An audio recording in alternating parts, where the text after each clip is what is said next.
Ұстаз платформасында комиссия мүшесі толық шешім шығару үшін оған жеткіліксіз мәліметтер және файлдар болды. Енді ол файлдарды төраға арқылы педагогтан сұрады да, педагог сілтеме жіберді. Сол сілтемеге өткеннен кейін әрбір комиссия мүшесі сілтемеден кіргеннен кейін толық мәліметтерді, файлдарды қарап шықты.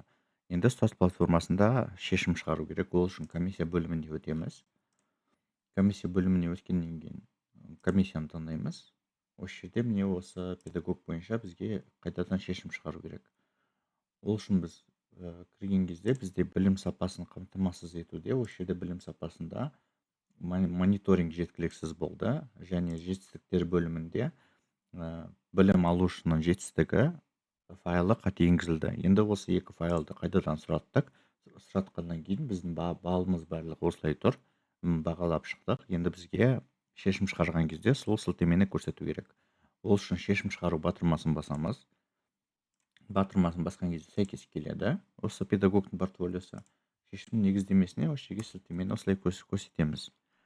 Және осы жерге жазып шығамыз. Мәлімделген санатқа сай келеді.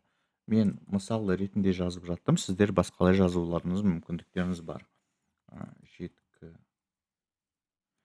Шешім шығару үшін толық файл болмаған себеппен қосымша сұратылды. Сілтемесі көрсетілген. Осылай жазып шықсаңыздар болады. Жазып шыққаннан кейін қол қойып жіберу батырмасын басамыз. Осы жерде енді цифрмен қол қою керекпіз. Цифрмен қол қойғаннан кейін шешім сәтті қабылданды шығады.